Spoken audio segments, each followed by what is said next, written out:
Hello and good afternoon to everyone. Thanks for joining in this session today. My name is Raman Singh, and I'm going to be looking at continuing our journey with you with regards to, the digital and social media marketing unit. Now, in today's learning outcome, before we get on to learning outcome 2, what we want to be able to do is basically do a bit of focus on in terms of recap, in terms of what we have covered in the last session. Now, what I've got in front of you is the unit specification brief, and we're going to be looking at a presentation shortly in order to discuss this particular learning outcome. What I would want to do is basically just do a quick bit of recap in terms of discussing what was covered last time. Now, this is a very important unit and a very interesting unit, simply because for those of you who are marketers and essentially consider yourself to be creative, extrovert, and obviously have confidence in terms of dealing with customers, this is a unit which is going to help you a lot in your workplace, simply because this unit deals with giving you insight into what is digital media, what is social media, what are digital and social media technologies, how do we differentiate between the two, how things are moving on from the traditional mediums of advertising onwards to looking at basically getting across to customers in terms of selling the goods and services, and also looking at ingenious ways through which you can actually do engagement with your customers through a different environment, which is the digital environment, through the internet of things. And how do you get your message across to them? How do you reach them? And how do you ensure that some part of the automation is used while studying, this particular unit, and gaining knowledge and skills that will be useful as tools that you learn to be able to communicate well and obviously propagate the brand or maybe the products and services that you or your company or at your workplace you're selling. So this unit is going to go into a bit of technical details in terms of understanding how social media works, how digital media works. You're also going to be looking at taking a strategic approach to understanding how, if you were a digital planner or if you were working in marketing department, how would you then look at distributing a budget between traditional mediums of marketing, which is above the line, below the line marketing, and then looking at digital media marketing, which is predominantly on the internet, and using digital medias like billboards, advertising on social media to be able to get the message across to consumers. Now, in the first learning outcome, if I briefly switch over to the unit spec, we covered the aspect of understanding what is the role of information technology and how do we differentiate between social media and digital media, and what are the differences between traditional media that we talk about in terms of advertising. Now, in that, we covered 4 assessment criteria. One was looking at understanding what is digital marketing, what are offline marketing concepts. So getting into things like email, getting into things like traditional routes of marketing that we do use now, which are considered as TV or news or print. And then we also looked at the role of digital media technologies and how companies are actually adopting these to suit their perspectives in terms of furthering their services or reaching out or basically go to market. And then we looked at how do we develop goals and objectives when we look at creating a digital marketing strategy. And some part of it was focused on understanding how do we build an e-commerce portfolio for a client or for your own workplace if you are new to the concept of digital marketing altogether. Now, there were a couple of discussions that we did on the slides, which primarily meant that you were looking at going into some of the assessment criteria after the generic discussion that we did to cover the learning outcome 1. So if I just go back to the presentation of learning outcome 1 and just briefly refresh what we covered. So this is what we had covered in the last session. What is digital marketing? What is social media marketing? How do we differentiate between the two? How do we look at differentiating between traditional and digital media? And then we looked at a couple of videos in terms of what is digital marketing and why companies need to set it up. If you are working in a business and you are in charge of marketing or in a part of the marketing department, then why is it essential for a company or any organization today in today's world to have a digital media marketing strategy?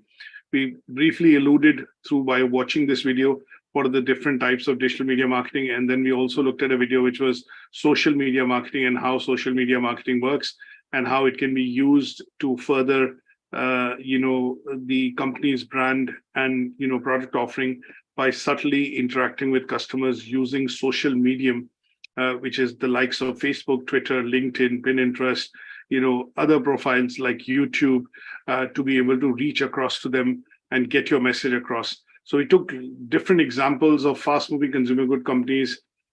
We took some examples which primarily looked at broadly helping us understand the concept of learning outcome one, which was the role of information technology and how does social media and digital media marketing fit into from a point of view of today's company's portfolio. And then these were the assessment criteria that you were looking at covering. So it went into some of the details of when we compared differences between what is traditional mediums of marketing and then what are the digital mediums of marketing. So generally looking at, the idea was to try and go through some of these slides so that you could put details on what we discussed in the first learning outcome overview in terms of theoretical overview. And the idea was to try and go through these slides to crystallize some of the discussions and the thought process that I've shared with you in the first learning outcome. So were there any particular questions on this that you were able to pick up, or there were any slides or any areas that you felt that you need a bit more explanation on, or if there were any queries, Nisha? Sorry, no, I don't have queries on the previous lecture. No worries. So what we are going to do is Thank obviously, you. No worries, thanks. No, so what we are going to do today is obviously look at studying learning outcome 2. And in learning outcome 2, we are going to be looking at further going into detailing of understanding how the changing dynamics of the organization essentially impacts its environment and what kind of adjustments does the organization need to make in order to adjust its marketing strategies, specifically from a point of view of digital marketing strategies. So again, in this particular learning outcome, there's a lot of indicative content that we need to cover. There are some basic concepts that we got made aware of in the last I would say learning outcome that we looked at, which is looking into things like when we talk about digital marketing and we talk in general about what are the various ways through which digital marketing can be done. We looked into some of the basics of understanding, things like social media, paid social media advertising, search engine advertising or marketing, and then search engine optimization. Today, we also look at a lot of companies when they develop websites or when they develop content, they want that content to be something which is going to be repurposed into also being accessed through mobile. And if we look at some data which comes out of developed countries like the US, Europe, and some of the fast growing economies, as we say, BRICS, we generally see that 70% of all content currently which the consumers are interacting with is being done through the mobile. So mobile is becoming a very, very upcoming channel, and all in some countries like the US and in Europe, it is already a channel which companies realize that when they talk about digital media and social media, they need to be looking at, definitely having major impetus on the mobile marketing strategy, because when we look at interactions with social media and social media channels, 70 to 75% of that interaction is actually happening on the mobile device because of the smartphones becoming much more accessible, widely available, and the price points even falling in developing countries. Most populations now today have access to not just keypad-based phones, but also smartphones. And with data in terms of 4G, 5G, as technologies spread across different countries in the world, and they become the mainstream technology, what it allows the consumers to do is also use multiple forms of data, using multiple functions at the same point in time.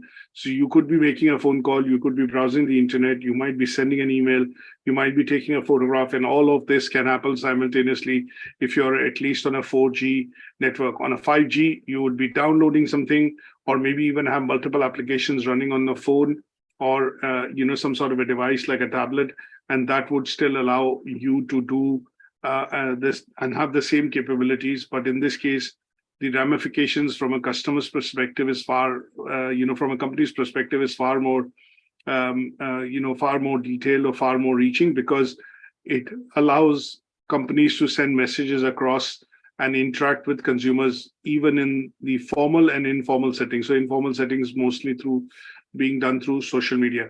So some parts of this that we discussed, and we looked at this bit of summary here, this in terms of what are the various types of marketing that we look at, email marketing, content marketing, social media marketing, search engine marketing, pay-per-click, SEO, and all those being digital side.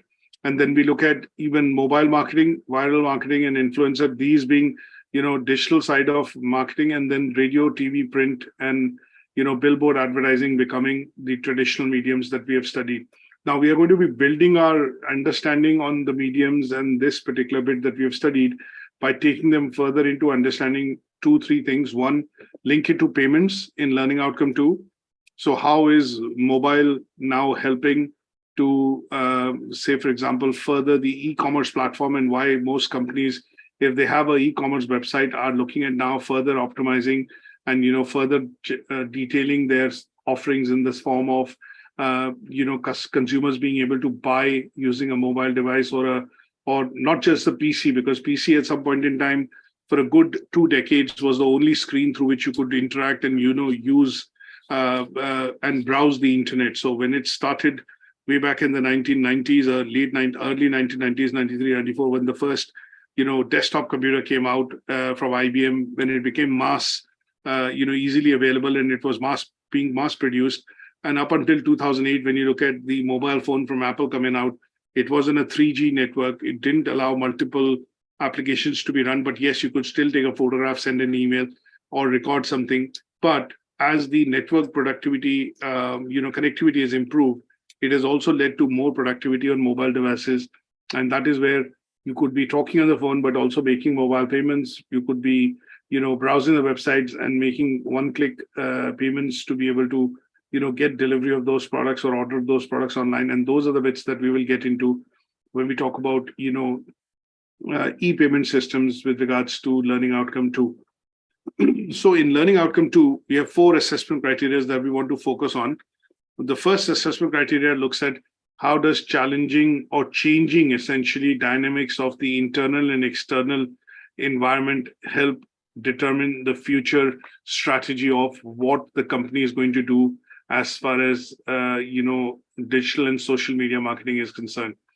The second assessment criteria focuses on understanding the process and factors, which include how consumers are looking at adopting messaging coming out of digital marketing. The third one is basically about evaluation, wherein we are looking at understanding the changing consumer behavior, which is happening because of the increased amount of interactions the consumers are having with digital media, and they are happening at various different levels. So when we sometimes refer to 4 screens, some of us may understand that these 4 screens are when we had in the 1960s, when the cameras, and in the early 1940s, when camera and camera films were introduced, cinema used to be the first screen. After cinema, when the television started becoming mass produced, and obviously they were affordable and people started to buy them, television became the second screen. When PCs became affordable and they again went mainstream, you see PC as being the third screen. And when we see mobiles or smartphones in general, to be very precise, we see them as the 4th screen. So today, effectively, you are able to interact across 4 screens. So when you go to a cinema hall, you watch a movie, we'll take some examples there. And when you watch a movie, even before the movie starts, you're tuning into a lot of trailers, messaging, which is coming across as advertising. And that's on the main screen, which is cinema screen. Then you also see adverts today across on TV, which is TV advertising. You see adverts across on your PC when you see banner advertising, paid advertising, when you're browsing the internet or, essentially browsing websites through your browser. And then last but not the least, you also see advertising now happening on mobile phones. And it could be as simple as something called text-based messaging or, messaging-based advertising, wherein you basically get a buzzword or you get some text messages and you respond and you're able to interact.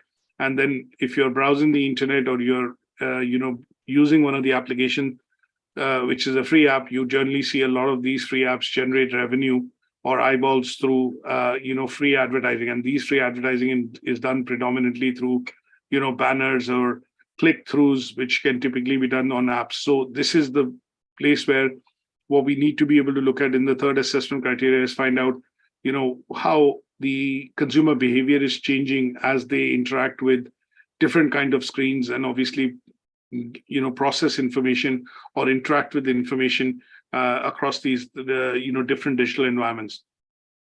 The last assessment criteria focuses on understanding an integrated approach to how companies look at collecting data, analyzing data. Then once they collect and analyze data, what they're keen on doing from a management perspective is you're looking at extracting meaningful let's say information which could be used for decision making, and that decision making would essentially help you attract more business from the existing customers, attract new customers, increase the revenue per customer, and in some cases you're also looking at customer acquisition. That means you're also looking at creating offerings or providing offerings to consumers which will show advantages or basically provide unique selling proposition.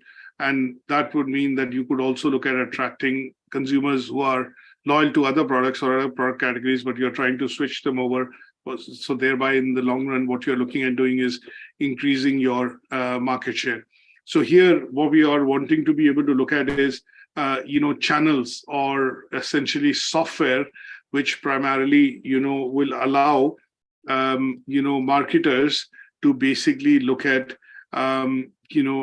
acquiring this knowledge by the use of software, which could be softwares like customer relationship management software, like CRM softwares, as we say.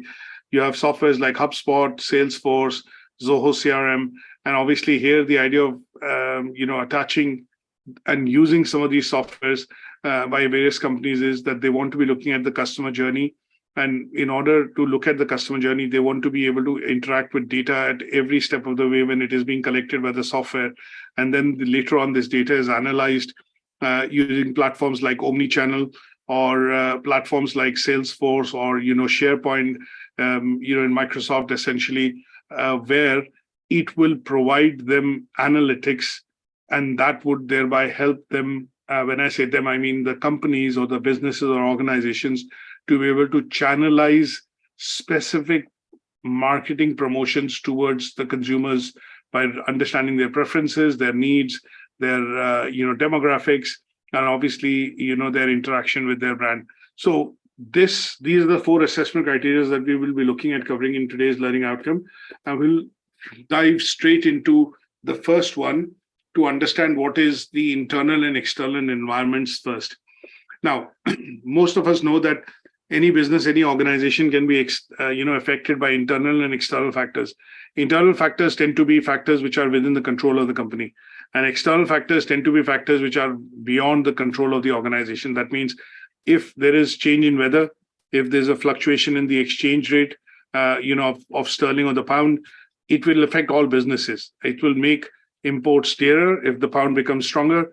Imports being cheaper and exports become dearer. If the pound declines or weakens against the dollar, you would see the other way around, which is imports becoming dearer and exports becoming cheaper. So we are going to try and understand how does the external and internal environment factors affect the digital marketing strategy of an organization. And just to list out a few on the slide, if you look at this one, which basically talks about external environment. So external environment, we normally look at something called a framework, which you must have come across. And this framework normally tends to be what is called pestle analysis.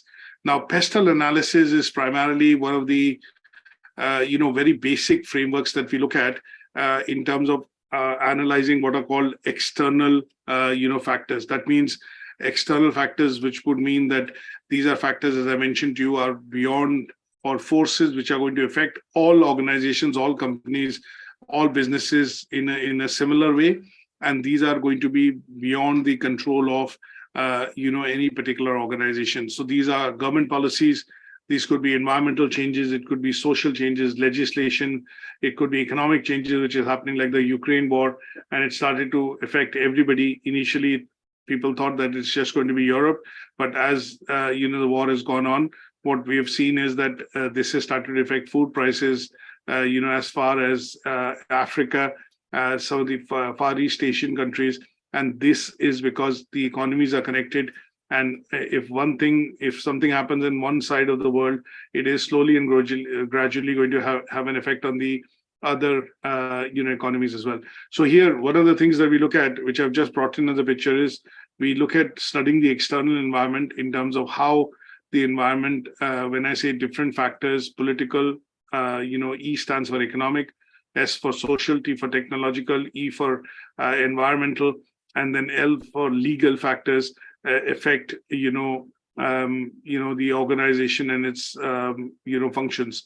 So if you were to look at doing the external analysis of what kind of forces can affect the company and its operations, we generally look at pest-for-pestle analysis. Now, why do we look at these factors? Because these factors are going to be what are called drivers of change. Now, if currently what we are seeing is the Ukraine war, which has been going on for over a year now, it has changed certain dynamics in the market. That means some of the trading conditions have changed. There is a sense of, say, for example, insecurity amongst lots of businesses. There are supply chains which are affected because of the war, because there are a lot of companies based in Ukraine which are producing raw material and goods primarily for other companies which were importing from Ukraine, but that has come to a standstill. So these factors, as they've gone on for a number of months, and it's now been over a year, so these have now become what are called drivers of change. So here, what we want to be able to look at is understand what is the impact of these factors on different, for example, types of organizations working across different sectors. Now, when we talk about business sectors, we talk about sectors like healthcare, engineering, production, construction, retailing, financial services. These are all the different types of sectors. There are 16 sectors normally in any economy. Now, depending on the business that you are and which particular sector you operate in, you could not. It is understood that not all the factors could affect you, but some of the pestle factors could be affecting you in terms of your business. So this table on this slide basically shows different companies across different sectors or different types of industries across different sectors, and how each of the factor when we basically profile them in a bit more detail, like political, socio-cultural, legal, technological, economic, and anything which is related in general to globally all the economy, how these factors could essentially impact a particular industry.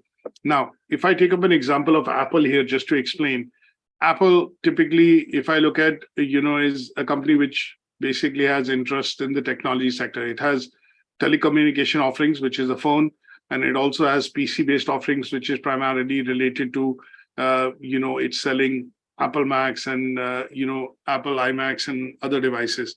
So when we have to do a pestle analysis, primarily for a company like Apple, what we want to be able to look at is understand how is it going to be externally affected by various factors. So when we talk about potential factors that could affect Apple's business from outside, you would be looking at considering what are called political factors. Now, there are no US elections up until the next year, 2024. So currently, this would be the least of Apple worries because of the fact that there are no major policies expected in terms of any major changes in any major changes in the policies expected before the election. So politically, the factors might not be affecting, Apple that much. But when I look at economic factors, current tensions between, say, China and America around Hong Kong and the Southeast, South China Sea, there could be some, factors which could affect those, affect the economy. And the fluctuation of the exchange rate between the yuan and the dollar can actually, sometimes impact the trade which is happening or the manufacturing which Apple does in China, specifically for its products like the phone, tablets, iMacs, and PCs. So here, what you're looking at is economic impact of this particular, stress or tensions between China and US.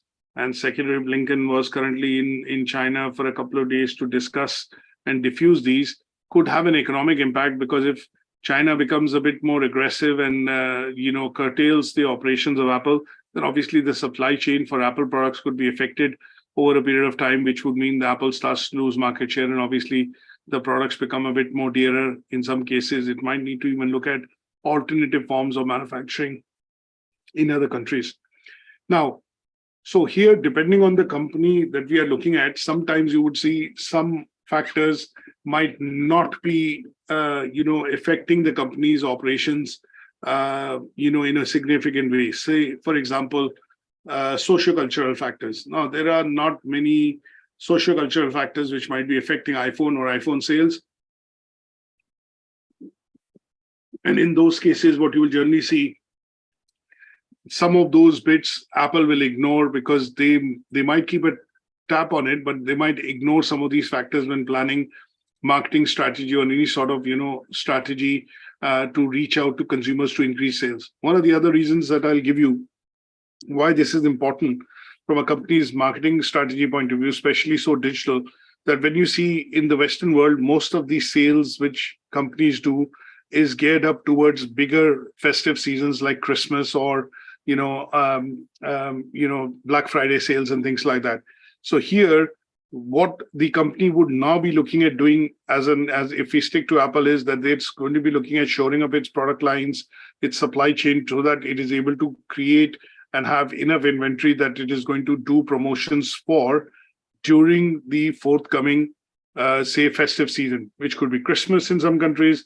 It could be other, seasons in other countries, or other festive, activities in other countries. But that is where you will see peaks and troughs, and companies preparing, to launch major promotional campaigns in certain areas. Now, when we look at that, at some stage, companies also look at inwards. And inwards, they look at primarily to look at analyzing what could be their areas of strengths and weakness, or opportunities and threats. And for that, companies normally use what is called a SWOT analysis. Now, SWOT analysis is normally done primarily because the company wants to capitalize on its strengths. It wants to hide or decrease or, mitigate its weaknesses. It wants to look at capitalizing on opportunities in terms of gaining more market, or, playing on competitors' weaknesses and gain opportunities by selling more products or increasing market share. And sometimes look at threats, which could be Me Too products or competitor products which are coming up. And that is where you would see marketing department swings into action and starts to do campaigns which are going to be taking some of this head on. And those are the areas that marketers would need to look at, that why do I need to consider internal and external factors while we design our marketing strategy.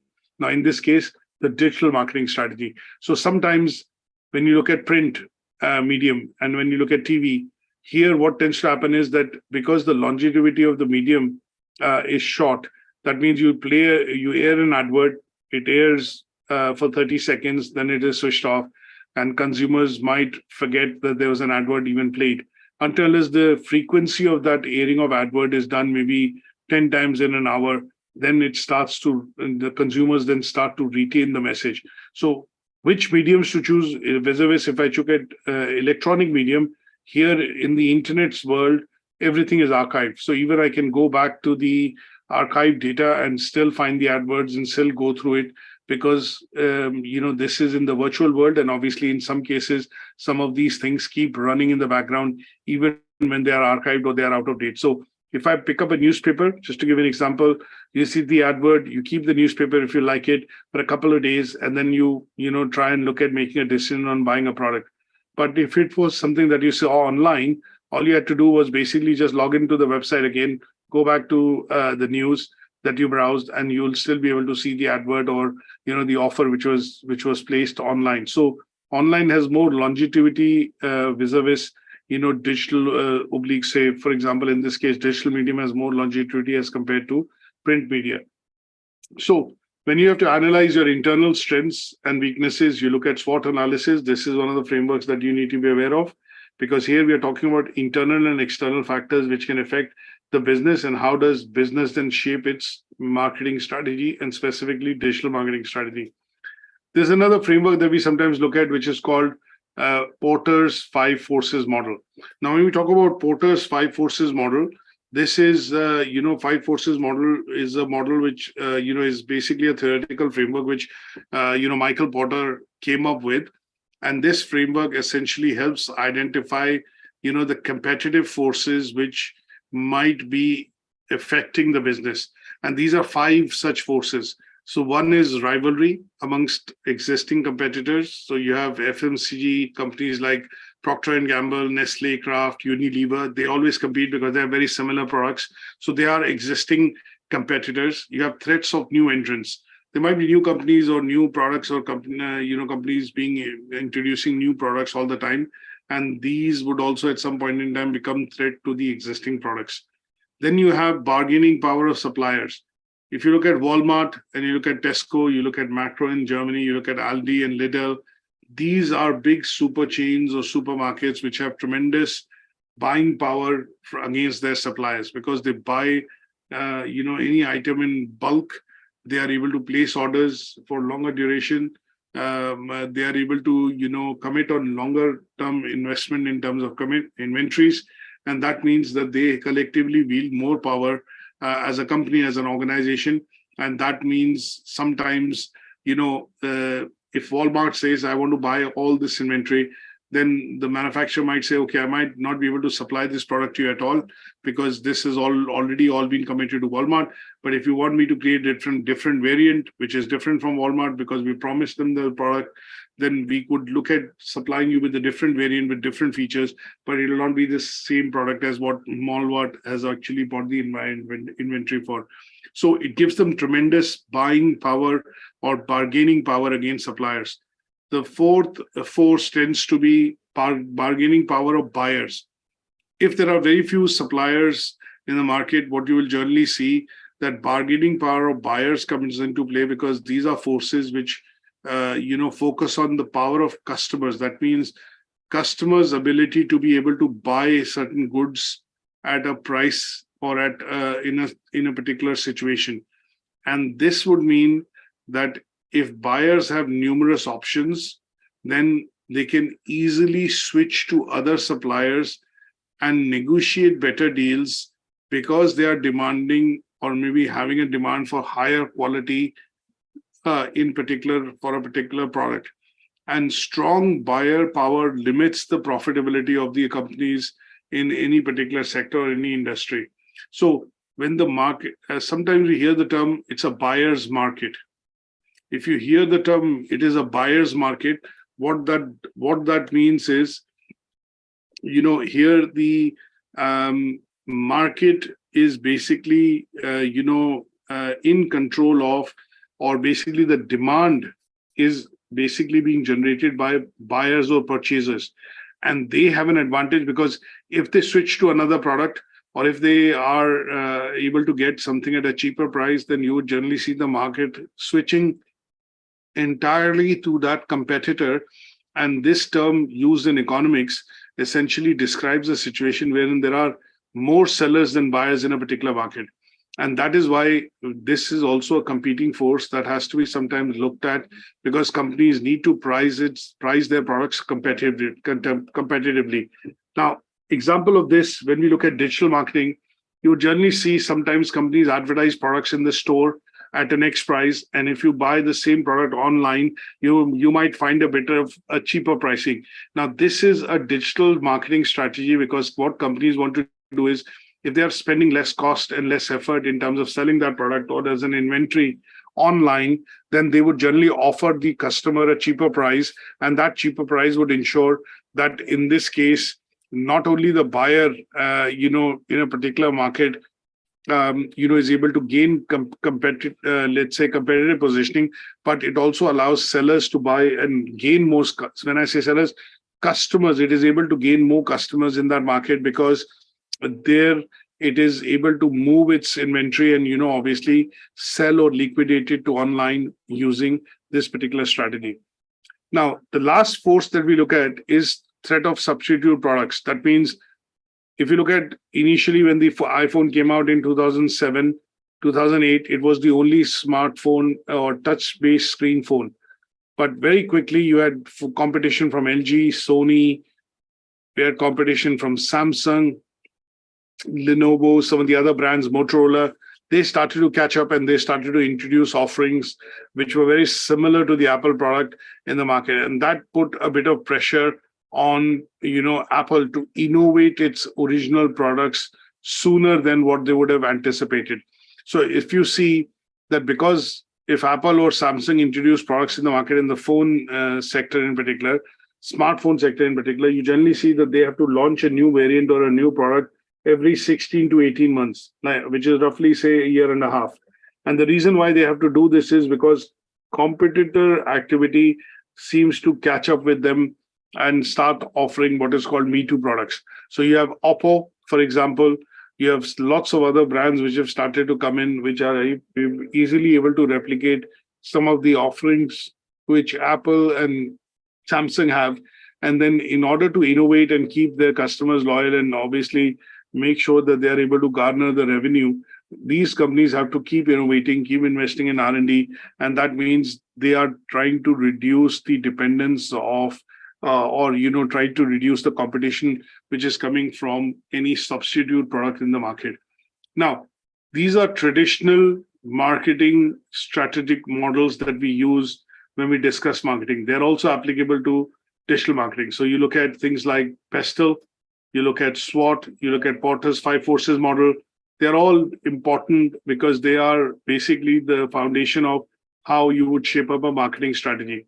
Now, if we have to look at applying these models, considering digital media marketing in mind, how do you, as a marketer, put these models into practice? That is what we need to understand here.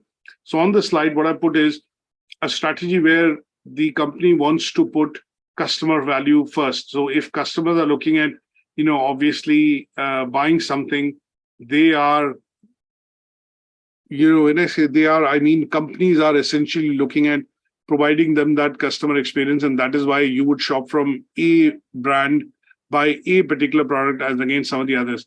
So when we apply these models, there could be a 10-step strategy which a company would take. And it will start with putting customers first, looking at understanding their requirements, then putting the infrastructure in place to be able to meet and produce or, meet the goods and, produce the goods and meets the customer requirement. Then look at having design and flexibility along with speed to be able to produce this before any other competition produces it. Then engage with their workforce, train them, develop them to make them understand how to position this product in front of the customer. And then the plethora of back-end services which the company needs to have to be able to support the product once it is sold. It needs to be also plotted in this particular strategy. And then here, what they're also looking at is making sure that they understand customers' journey in terms of why they've chosen their product now to buy or switch over to their product. And then similarly go on, they look at organizing capabilities. They are looking at putting in software, which is to help do repetitive tasks, softwares like CRM, and then looking at investing into further resources, training and development, and then making those changes. And finally, ensuring that the customers and partners which are basically helping it sell those products are happy and are having the return on investment which is expected from a company which is employing this strategy. Now, at all steps between 1 to 10, you would generally see that a company or a marketer will essentially do PESTEL analysis, look at SWOT, then look at Porter's 5 Forces model, and then implement some of these strategies by taking help of these theoretical frameworks, understanding the market and customers' requirement, and then positioning their products to be able to sell to consumers. And when we look at this, this is how you would generally see the impact of a strategy implementation would happen. So it will start with understanding the customer requirement, which is customer experience. going into product and innovation, going into establishing digital and distribution channels. Look at digital fulfillment. This is where order fulfillment or advertisement or reaching out to the customer is done. At some stage, customers will look at, essentially studying any risks which are there, and then look at, after the risk mitigation has been done, they will look at basically, going back into the system and start mass producing it, which would then mean that it will start to service the demands of the product or demands of the customer by selling those products to the customer. Now, in this case, what you look at is the entire marketing side of things is being done through usage of digital marketing, and this is primarily the main use of understanding the external and internal forces. Is that okay? Any questions on this? No, I'm good. Thank you. Okay. Now, if we move to the second criteria, here we're looking at process and factors that include consumers and why is it that companies look at adopting digital marketing. Now, one of the things that we look at in terms of how, companies look at, getting things into your frame of mind. One of the things that we look at predominantly is what is called the ATHE model. And this is a model which basically I had mentioned earlier that, when you have to get something into the consumer mindset, all marketers use this particular model, which is called the ATHE model. That means they will generate campaigns or, do promotions to basically draw attention. Once they've drawn enough attention, they then start to do the second phase of advertising or promotions, which is to, start talking about product USPs or advantages of the product that they are promoting. And this would help in development of the interest from the consumer. Once the interest has been developed, at that stage, you start to see companies sending out offers, discount coupons, or any sort of offers, which could be, say, buy two, get the third one free, or maybe say, we are going to give you a buyback scheme for your older product, give you some price off, give you a discount. They then try and build desire. That means they're further going to push the consumer to be able to push them to finally make a decision to purchase. And once they have done this, then you would generally see direct communication happening, which is primarily going to be looking at asking them to purchase the product. And this would be translating into what are called actions. Now, to give you an example of how this thing happens is when we look at how technology can be adopted and how quickly technology helps, marketers to be able to reach and, propagate these four stages or four different stages of decision-making process within consumers' mind. Now, what happens is you would generally see in the market, if I have to divide customers across a spectrum, you would generally see there are some customers which are innovators. That means they'll be first ones to adopt anything which comes out. When you look at the adoption of Tesla cars, when electric cars started to come, a lot of people said, no, this is not a market which is going to survive. And a lot of people thought that, instead of buying a Tesla, they bought hybrids. That means, they bought hybrids from Toyota or Lexus, and they said, okay, the market might not move to entirely electric because the infrastructure is not developed, but they were still, innovators, or they were, people who wanted to try out the new technology. And that is where they take that risk and they become what are called early adopters. Now, as the technology becomes mainstream, you would generally see the company starts to advertise, they aggressively get offers going in the market. And then at some stage, what they're also doing is they're using aggressive messaging through advertising, promotions, offers, and discount, or whatever you put it, to basically get the mind share of the customer and to get into their mindset for the consideration of purchase.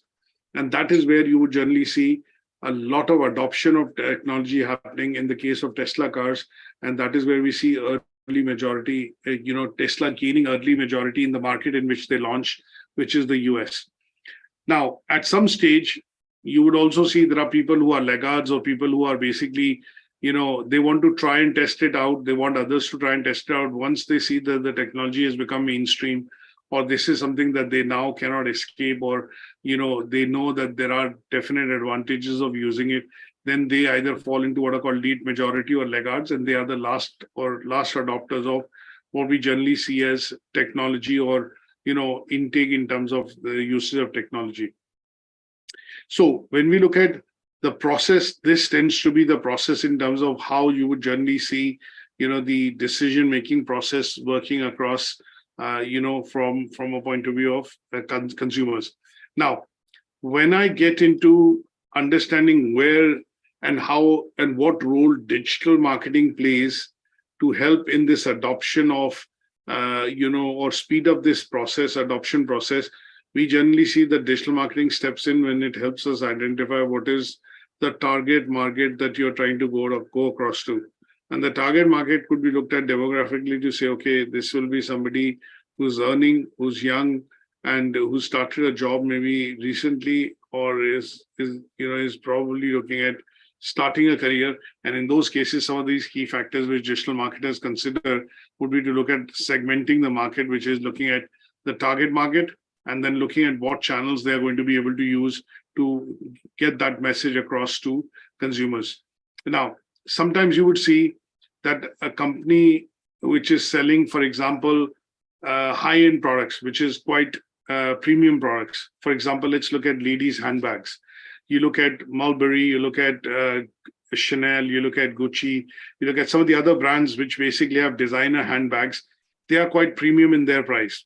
Now, their strategy on digital marketing has always been to build the brand and talk about the brand and the benefits of the product as against talking price or competing on price, because these are brands which basically do not sell on price, and their aim is to the aim of the marketer within the company using digital marketing is to create what is called inspirational advertising.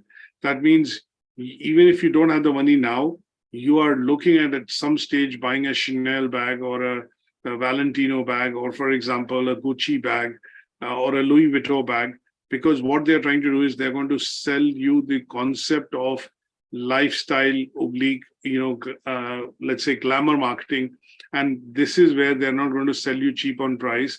And they're going to basically systematically use channels like social media to send messages across without having to discount the product or without having to look at working out a specific price. So here, what we are looking at is marketing or marketers using segmentation and looking at choosing appropriate channels to be able to get the message across, because it's a premium product.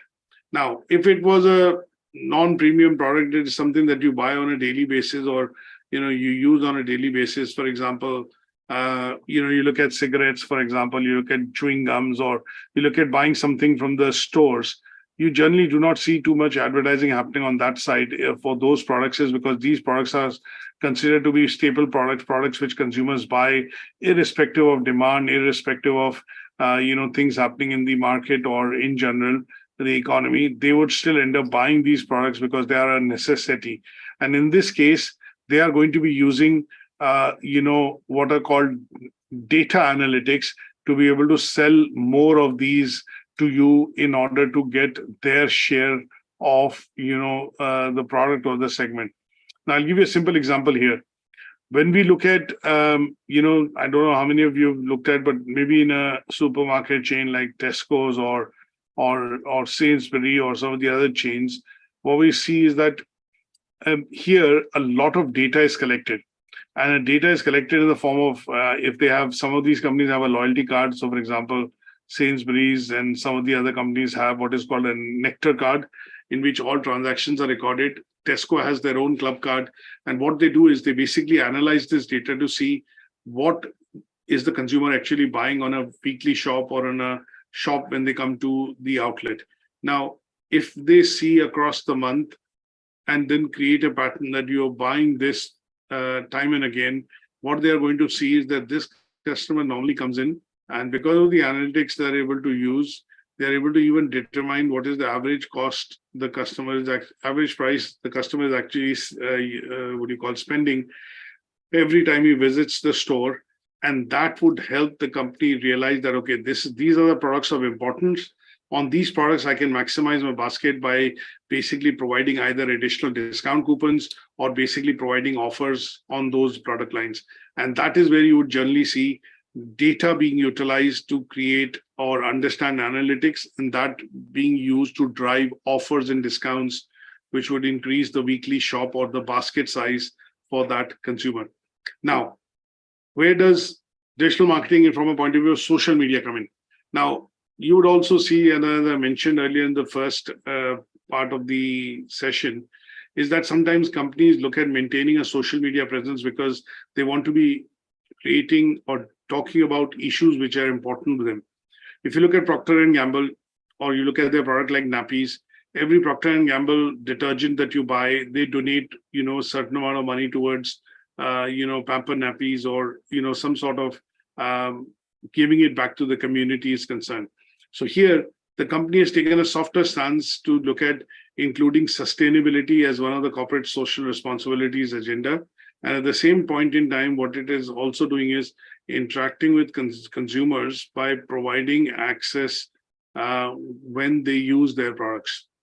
And in this case, what you're generally seeing is their interaction with that particular customer or with a community of customers is primarily happening through social media, because what they want to do is ensure that they have people in which they can, generate these topics of discussion. They can talk about benefits and advantages of the product indirectly, and then in some cases also, start debates, discussions, which could help in publicity and promotion of some of these products and the initiative which the company is actually taking to popularize its products. So social media and content creation typically tends to happen hand in hand when we talk about digital marketing. And here, the company might be writing blogs, they might be looking at, competitions, they might be looking at reviews. And this is where the content is being created to essentially further the aspect of understanding consumers' behavior towards, their products and how they can get across to customers using social media or using digital media.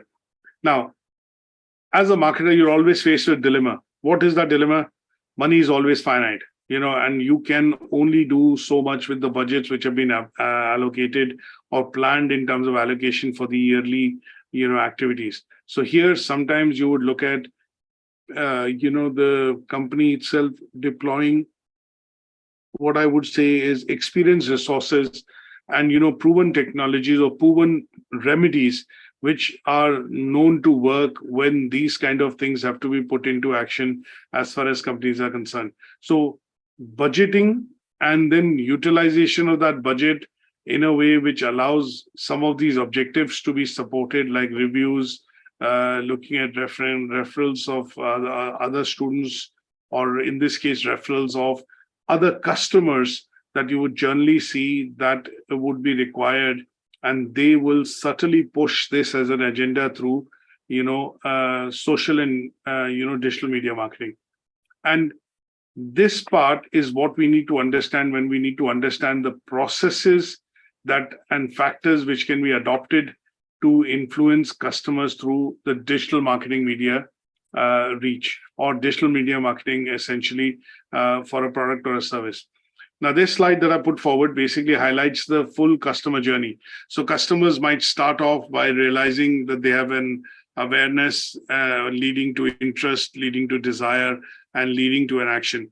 Now, if they end up buying and becoming a first-time customer, at some stage, companies will be looking at converting the first-time customers into, repeat customers, and that is where they're looking at converting them, or by sending them more offers through the digital media route, like coupons that you get or discount offers that you get. They are looking at pushing repeat purchase, and doing so through a print advertising. Assuming you had to do a full page advert on national media, it might cost you hundreds of thousands of pounds. But if you had to run that same campaign and go across to thousands of customers, it might cost you maybe a couple of thousand, but that could be a campaign that you would run for the whole year. So that is where you're looking at digital media marketing stepping in, because the usage or the life of that content is very short, and that using social media can be sent again and again, and that would mean that consumers are getting that repeat message, which at some stage is also pushing them to come back and buy more products.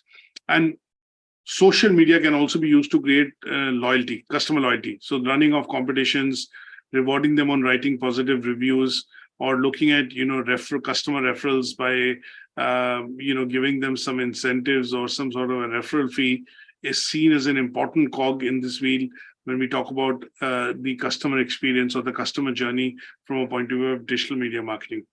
Is that okay? Any questions on this so far?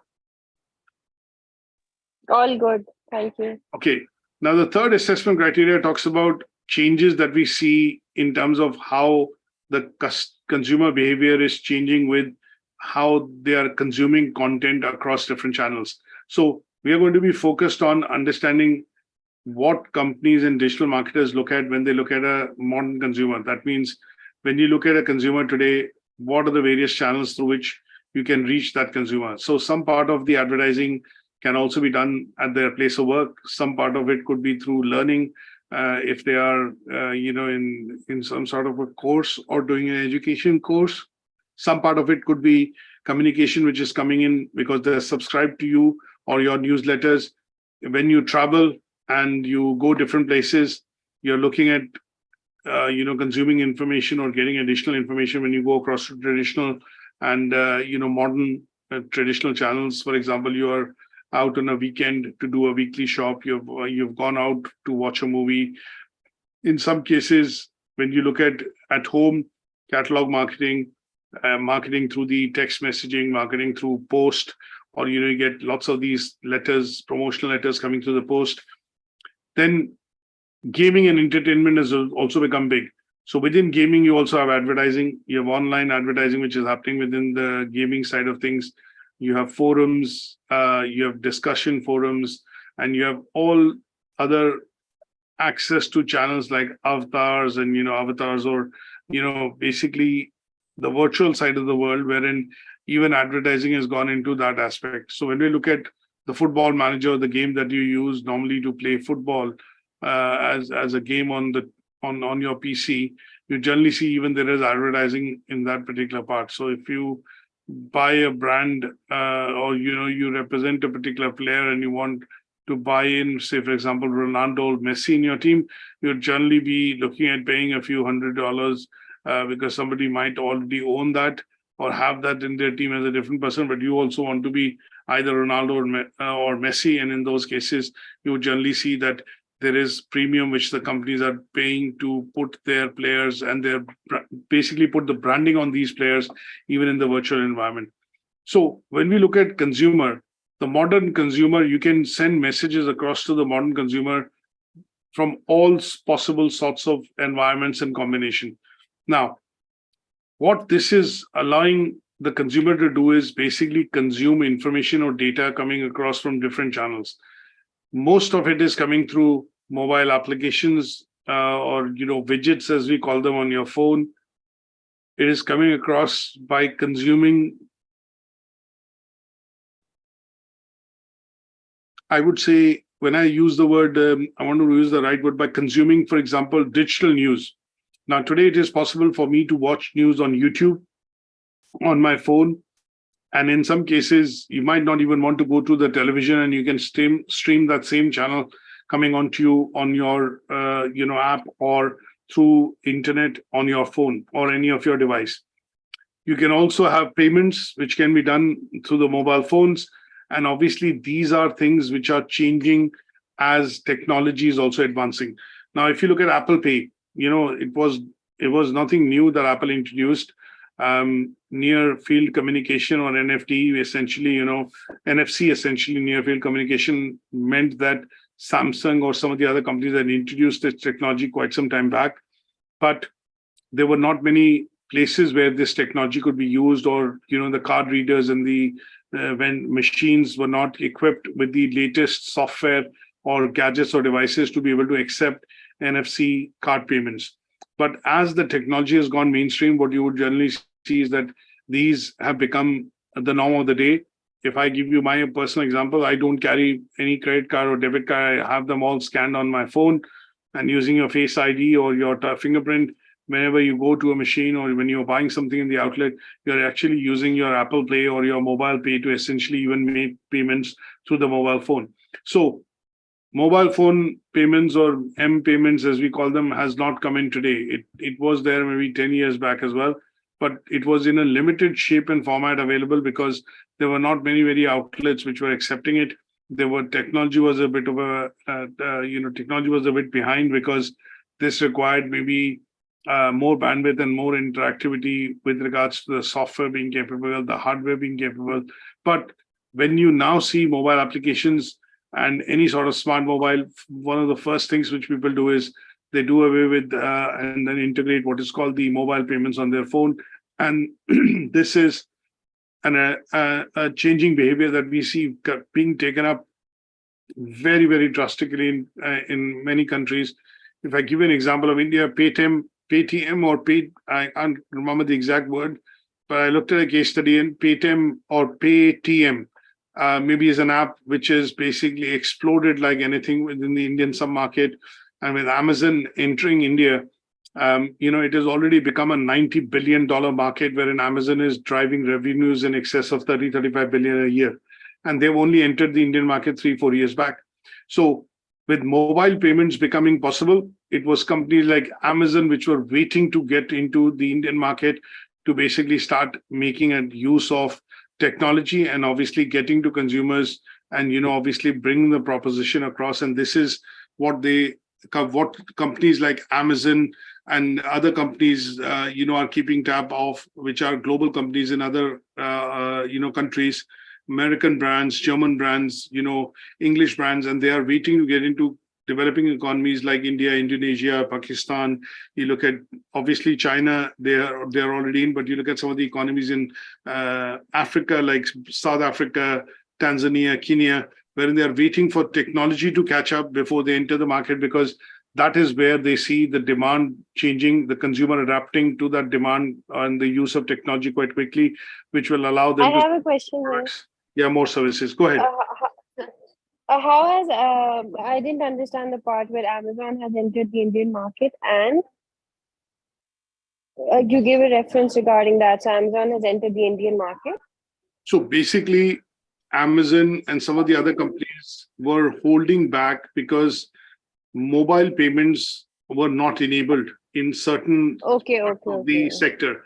So one company which essentially called Paytm, I think if I get the name right, Paytm is a company which basically revolutionized what are called mobile payments. And what they started to do was started to make payments accessible through all forms of mobile devices. Now, generally, we know NFC is integrated into most of the smartphones, which is near field communication. So you bring your phone near a card reader and it does authentication checks. And obviously, if you have a card stored in it, it allows you to make the payment. And the card reader can essentially read your mobile device using NFC chip. And that allows payments to be made effortlessly. But in India, obviously, a lot of the markets where these channels operate weren't having the accessibility to have mobile payments. Although the chips were there in the phone and infrastructure was there, but this company, when it stepped in, it allowed the payments to be taken through the route of mobile, and it has become the largest mobile payment system or e-commerce platform in India right now. And this company started way back in 2010, but only was issuing mobile recharge coupons or pay-as-you-go mobile phone recharge coupons and things like that, bill payments, ticket bookings. But what it did was it expanded its ecosystem and included mobiles. And when mobiles were included with near-field communication chips, this made payment system accessible to 1.2 billion people, which actually use smartphones or some sort of phone in the Indian market. And that meant that the market for mobile communication and mobile payments exploded. And a couple of years back, when it became a reality, companies like Amazon, Walmart, which has done tie-up with Bharti, and I think some of the other, they've formed joint ventures. They have now gone into the market to obviously make, I would put it this way, get benefits of the demand in terms of the demand which is coming from consumers. So this is a a quick example of a very quick adoption of technology, which we are talking in terms of this assessment criteria, because it talks about how do we evaluate changes in online customer behavior as a result of dynamic digital environment. Now, if PATEM was not introduced, probably in about 5-6 years time, we would have not seen, this market becoming that big.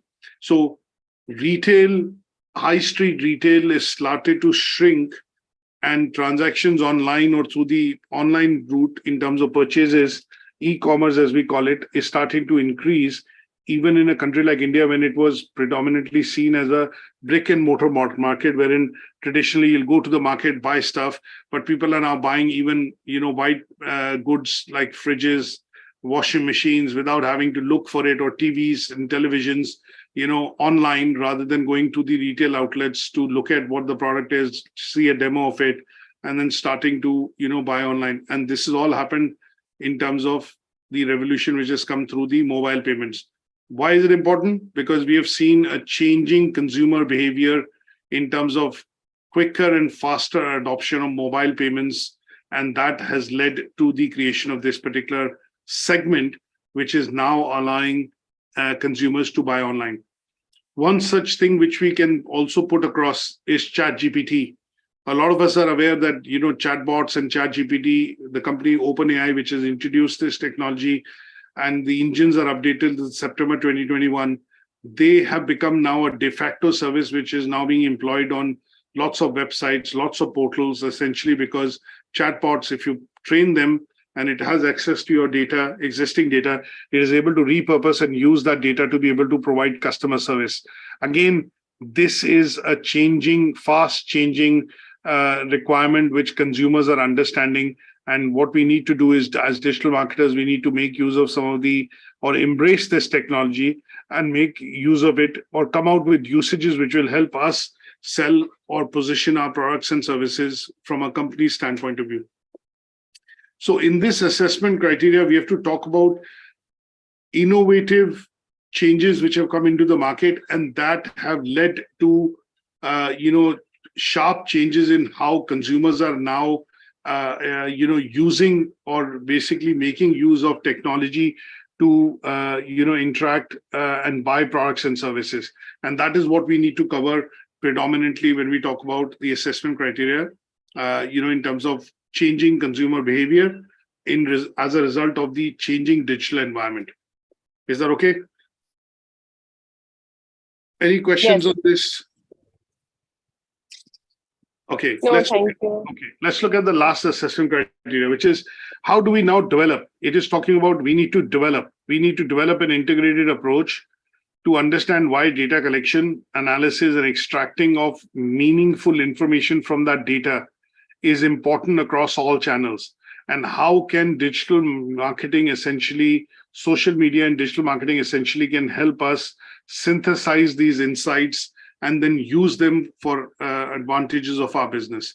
So let's look at certain data collection techniques. Now, traditional ways of how you research and collect data is done through primary route and secondary route, right? So you do primary research, you do secondary research, you go and do surveys, questionnaires, focus group, interviews, discussions. And because you're collecting the data firsthand, this will be termed as primary sources. But if you collect data from published reports, from IDC, from Gartner, you go across and look at government websites, articles, journals, or existing reports which have been published on a particular topic, and then you're using information from there to further distill or filter it for your own purposes, then that part of the research in terms of information coming across is from a secondary source, or basically called as secondary research data. Now, how is this changing when we talk about digital data? So can you think of some examples of how this is changing when we talk about digital data? Can you repeat the question again, please? So how do you see this trend changing, from a point of view of digital data? Data collection? Yeah. How is the data I think changing? data collection has changed in terms of, I think, I don't know how to basically explain it, but generally when we speak about something, it comes up to the advertisements on Facebook, on Instagram, And I think it probably works through a recording service, or maybe if you have an app on the phone. So basically, I've opened an app that sells maybe shoes. So if I search for shoes, then later on, if I had gone Facebook, so all the apps are connected on the device that thing that leads to I think I'll say giving out data from one app to another app. If I'm correct. Absolutely correct. So basically, some part of it is what you see now is that, as you mentioned rightly, that if you're browsing for, say, for example, you're looking out for shoes and you browse for something on the browser, and then later on, when you open your Facebook, you see only adverts coming across, of shoes. You see banner advertising coming across for shoes. You go to another channel, or, you look at another form of social media, you will generally see that, there are ads or messages coming across, which are basically showing, what you were actually interested in buying or what you were essentially searching earlier. So what currently is happening in this case is data has become the most important weapon which any company can hold or any company can get access to. So when we look at Google, and sometimes when you do a search on Google, you're searching, say, for example, to do a course or buy a car, or, for example, buy any product like shoes or any clothes, you would generally see that if you've done a bit of search on Google and you've signed into your profile, it will start to remember those results. And when you shut your browser down and you open it again, maybe a few hours down the line, or maybe the next day or a couple of days down the line, what it will then start to do is serve you AdWords of similar companies or products which are being sold. And that would start coming across to you as either sponsored AdWords or, banner advertising or some sort of word-based advertising on the window that you're browsing. Now, this is basically through the collection of cookies which the websites are dropping onto your machine. And in the background, Google and Google servers and algorithms are essentially crunching that data to basically get hold of information and then synthesizing it into a format which allows them to serve those AdWords. And that is where Google AdWords starts to make sense. So in short, what I'm trying to say here is that if you are trying to find something, and if a couple of minutes down the line, you start getting results which are coming into your browser, which are giving you personalized results for what you're trying to serve, would then basically be helpful for you to a certain extent. But this would also mean that they might look at impinging into your privacy, and you might be very surprised that how is this happening. I've never left anything in terms of any review, and suddenly I have an email from somewhere which says get 20% off because you are interested in buying this. So when we look at developing a strategy, a lot of companies would look at creating what is called an integrated marketing plan. They would have some sort of a plan which would be looking at, message creation of content. That content would basically provide some sort of singular messaging, which is focused on certain benefits and advantages which the consumers will get. On serving that messaging, it will elicit some sort of a response. That response would be, if you're browsing the internet, it might be by sharing of data through cookies. It might be sharing of data through Facebook Pixel. It could be sharing of data or data being captured by the browser when you're on certain site, when it says, accept the minimum number of cookies which are required.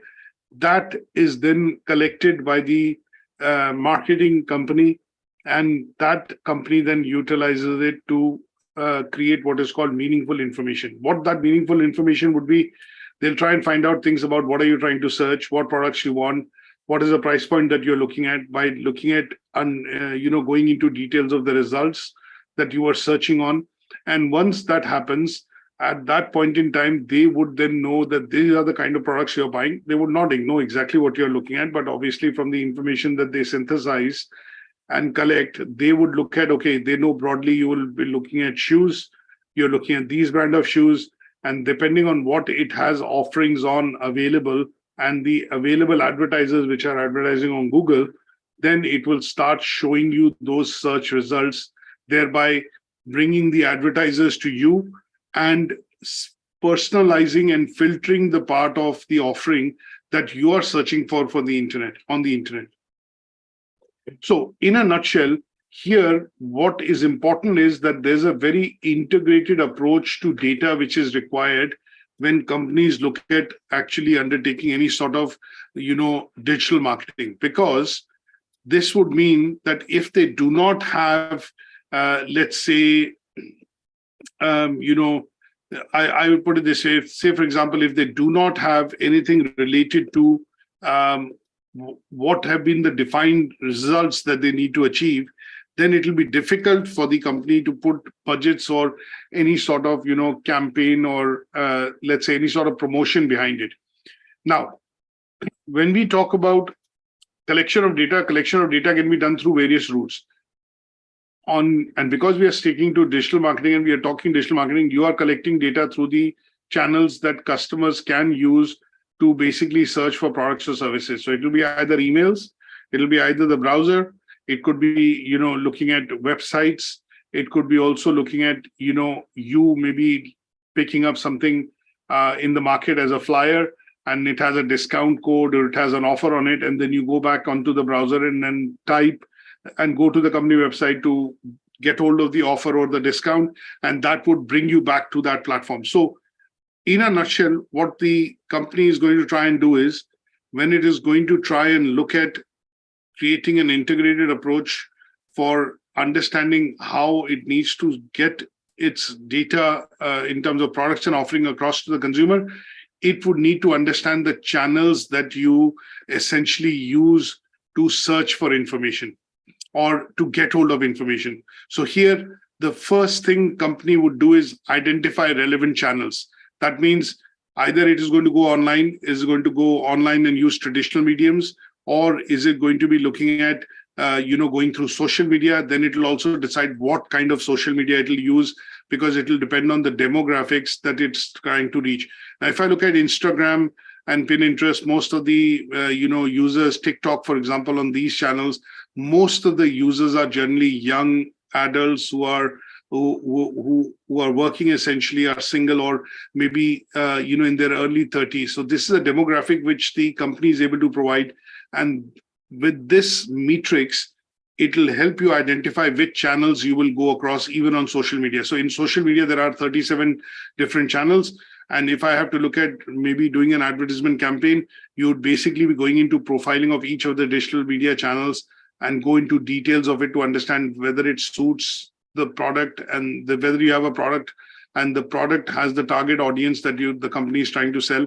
And basis that, you will shortlist one or two medias. So one is identifying relevant channels. Second, you'll be looking at what mechanisms that you will use to collect data.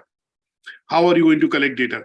So collection of data would be done through each of these channels that you are going to advertise on, and you are going to put some analytical oblique monitoring tools, which could be like Google Analytics, for example, or use a CRM system which is connected to your website. So it is going to be able to trap or make a track of customer journey through your website or through your landing page. When did they come? From which page did they come? How long did they stay? What matter or content they clicked on, and when they exited your website. So what you're looking at doing is understanding the journey, and the journey would allow you to collect data at different intervals or different points in time in terms of how the customer is essentially looking at interacting with that content. Then what you're looking at essentially is, because you want to entice the customer, you want to make sure that the customer stays on and at the end of the day, buys or purchases something, then you are going to be looking at defining certain key metrics or KPIs, that if the customer stays on the website for 20 seconds, there should be a pop-up which should come up, which should say, if you buy now, you get 10% discount, use the promo code, discount 10. And that would give you a 10% discount when you check out on the window. So if you were buying shoes and you were on that site or on that page for a particular time, say beyond a certain time limit, which has been set by the marketer, say 20 seconds or 30 seconds, then a pop-up appears, which basically says, if you buy the product now, you get an additional 10% off and use the discount code, say discount 10.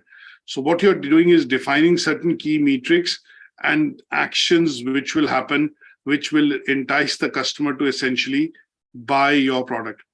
Then, even if the customer does not buy, what you're going to do is, at the end of it, you're going to still give out certain offers to the customer, and that might happen through the route of an email, because the customer may have put in data like name, address, email, sometimes when you go on to the website, what tends to happen is, they want to get hold of customers and build their customer database.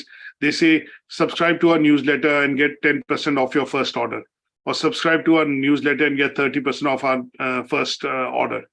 So what they have tried to do is basically get your email address and details so that they can start sending information across to you. So this is also a way that they would want to collect data.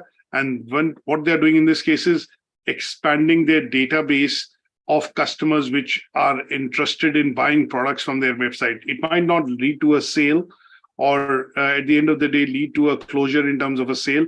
But what they managed to do with this is that 30% is a high enough discount, or 10% is a high enough discount, and giving that offer, getting the email, getting the name, first name, last name, or a phone number would help them also reach across to you through different mediums, which could be newsletter marketing, email marketing, mobile marketing. And if in some cases customers and websites also take the address, then it also allows them to send something across to you in the post. And that allows a relationship, or a relationship to start to begin and to start to work. Now, at some stage, the websites and marketers will also be tracking how you interact with the company's data. Do you come back and visit the website? Do you go on their social media? Do you, for example, return any of their text messages or phone calls if the data has been taken?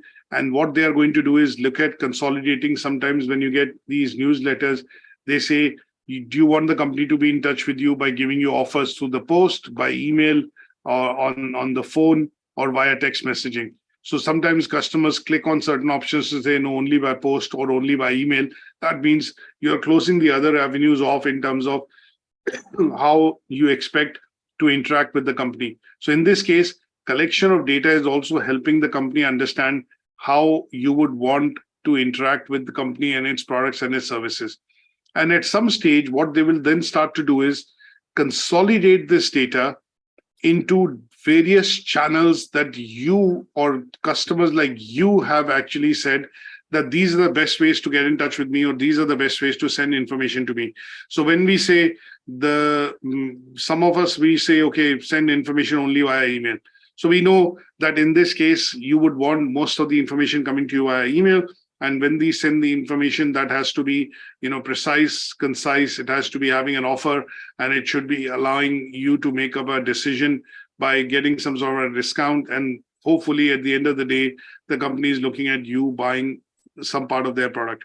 And what they do is, over a point in time, when they start analyzing the data, which is when they send you an email, have you opened the email? Have you deleted the email? Did you click on the email? How many times did you open? And what time did you open the email, and what time during the course of the day when you open the email? They note all these metrics down. And this is helping the company implement what is called data analysis by crunching your data to see sometimes, and this is a statistics which I'm quoting, that Amazon sees male customers buying between 11 and 1 p.m. in the night.